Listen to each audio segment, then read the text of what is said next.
अस्सलाम स्टूडेंट, आज हम पढ़ेंगे टाइप ऑफ सेट के बारे में। कल हमने नंबर्स पढ़े थे, आज टाइप ऑफ सेट पढ़ेंगे। सबसे पहले फाइनाइट सेट। और फाइनाइट सेट की डेफिनेशन आपको इतनी बड़ी याद करने की जरूरत नहीं है, सिर्फ उसका कंसेप्ट आपको याद होना चाहिए। फाइनाइट सेट क्या होता है? सेट हैविंग काउंटेबल एलिमेंट्स, यानी ऐसा सेट जिसके एलिमेंट्स को हम काउंट कर सकें, गिन सकें, तो वो कहलाता है फाइनाइट सेट। फॉर एग्जाम्पल जैसे 1 2 3 4 5 स्टॉप हो गए, तो ऐसे सेट जिसके एलिमेंट को हम काउंट कर लें तो वो कहलाता है फाइनाइट सेट। इसके बाद इनफाइनाइट सेट। अब इनफाइनाइट सेट क्या होता है? सेट हैविंग अनकाउंटेबल एलिमेंट्स, यानी ऐसा सेट जिसके एलिमेंट अनकाउंटेबल, जिसको हम काउंट नहीं कर सकते। जैसे फॉर एग्जाम्पल 1 2 3 4 5, उसके बाद कंटिन्यू चलता हुआ जाए। For example star in the sky, आसमान के तारे। तो इस तरह के जो सेट होते हैं जिनको हम काउंट नहीं कर सकते वो कहलाते हैं इनफाइनाइट सेट। उसके बाद नल, वाइड, एम्प्टी। ये तीन अलग अलग नाम है पर काम इसका एक ही है। आप नल सेट भी कह सकते हैं, वाइड भी कह सकते हैं, और इसको एम्प्टी सेट भी कह सकते हैं। अब ऐसा सेट जिसके अंदर, यानी सेट हैविंग नो एलिमेंट, वो सेट जिसमें कोई भी एलिमेंट ना हो उसे कहते हैं नल, वाइड या एम्प्टी सेट। आप कोई भी एक नाम याद कर लें, या तीनों बेहतर है कि याद रखें, ताकि आप एमसीक्यूज में कोई भी नाम आपके सामने आ सकता है। अब नल सेट को लिखने का तरीका, या तो हम इसको खाली ब्रैकेट्स में लिखते हैं, या तो फिर इस सिंबल में लिखते हैं। इसको कहते हैं फाई, PHI। इसके बाद सिंगलटन सेट। सिंगलटन सेट, देखो वर्ड आप खुद बता रहे हैं कि क्या चीज है। Set having only one element, ऐसा सेट जिसमें सिर्फ एक एलिमेंट हो तो वो कहलाता है सिंगलटन सेट। इसके बाद जैसे फॉर एग्जांपल, इसके एग्जांपल, इसमें सिर्फ क्या आ रहा है, एक एलिमेंट आ रहा है। अगर आप इसको ऐसे भी लिखें तो अभी भी एक ही एलिमेंट है, क्योंकि हर एक एलिमेंट को सेपरेट करने के लिए कामा की नीड होती है। अगर आप बीच में एक एलिमेंट से कामा नहीं है तो पूरा क्या माना जाएगा, एक ही एलिमेंट माना जाता है। इसके बाद इक्वल सेट। अब देखें, इक्वल के लिए कभी आप एक चीज को इक्वल नहीं बताते, इक्वल करने के लिए आपको दो या दो से ज्यादा चीजें की नीड होती है। इक्वल सेट क्या होता है? टू सेट्स, मैं यहाँ पे दो सेट कर लिया, दो से ज्यादा भी कर सकते हैं। Two sets having same element, ऐसे दो सेट जिसके एलिमेंट सेम हो। फॉर एग्जाम्पल देखें, अब ए सेट आपको मिला हुआ है 2 4 6, और बी मिला हुआ है 4 6 2। एलिमेंट सेट के अंदर आगे पीछे हो सकते हैं, तरतीब का इसमें कोई इशू नहीं होता, लेकिन अगर एलिमेंट सेम है दोनों एलिमेंट के, दोनों सेट के, तो का क्या कहलाएंगे, इक्वल सेट कहलाएंगे। इसके बाद इक्विवेलेंट सेट। अब इक्विवेलेंट सेट क्या होता है? Two set having same number of element, यानी आप सेट्स कह लें इसको, या टू सेट्स लगा लें। दो से ज्यादा ही होते हैं, हमेशा दो या दो से ज्यादा होते हैं।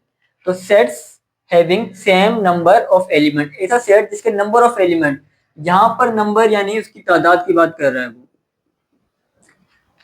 ऐसे सेट जिसकी तादाद सेम हो, एलिमेंट भी अलग हो, अगर तादाद सेम हो तो क्या कहलाते हैं, इक्विवेलेंट सेट कहलाते हैं। फॉर एग्जाम्पल, अब ए सेट मिला हुआ है 1 2 3, और बी मिला हुआ है ABC। देखो एलिमेंट बिल्कुल ही अलग है, टोटल एलिमेंट अलग है, लेकिन दोनों की तादाद सेम है।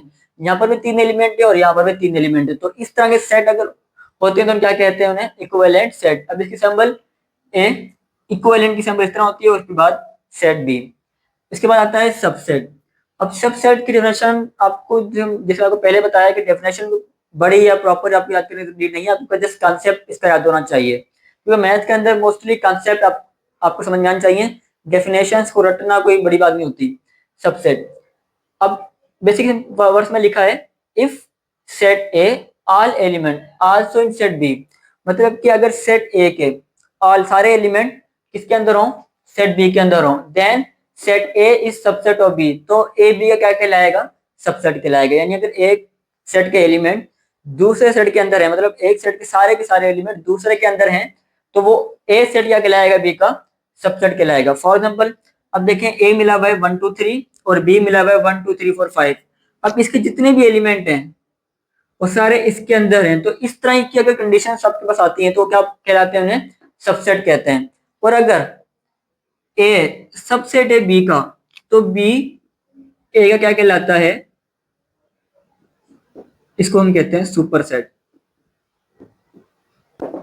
यानी अगर ए के सारे एलिमेंट बी के अंदर हैं, यानी ए जो है सबसेट है बी का, तो बी ए का क्या कहलाएगा, सुपर सेट कहलाएगा। अब देखिए सबसेट कभी भी सिंपल नहीं होता, वो हमेशा दो टाइप से माना डिफाइंड किया जाता है। अगर सबसेट है तो उसकी दो टाइप होंगी, या तो वो प्रॉपर होगा या वो क्या होगा, इम्प्रॉपर। यानी सबसेट बताने के लिए या तो प्रॉपर होगा वो, या वो क्या होगा, इम्प्रॉपर होगा। अब प्रॉपर सबसेट क्या होता है, यानी if set A is subset of set B, अगर set A subset A B का, यानी ए के सारे एलिमेंट बी के अंदर हैं, एक कंडीशन तो हो गई।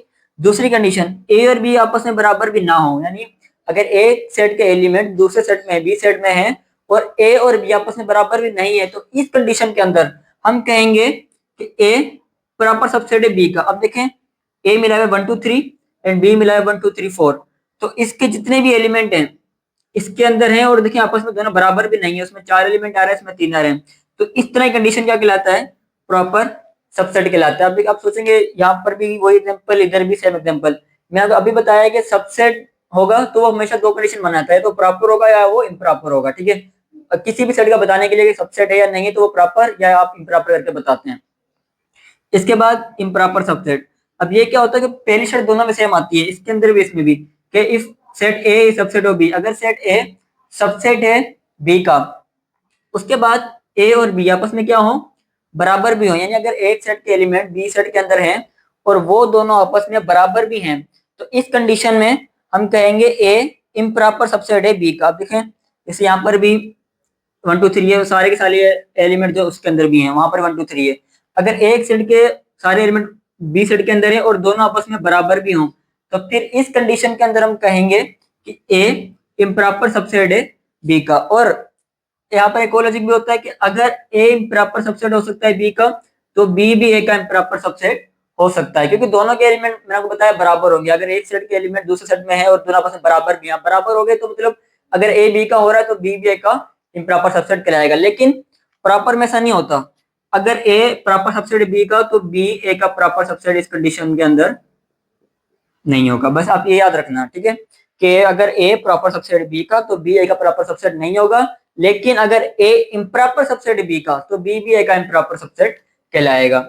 और देखें यहाँ पर सबसेट की सिंबल और इम्प्रॉपर की सिंबल ये सिमिलर होती है, क्योंकि मैं आपको बताया कि अगर कभी आपके पास कंडीशंस आएंगी तो हमेशा अगर वो सबसेट होगा तो प्रॉपर या इम्प्रॉपर होगा।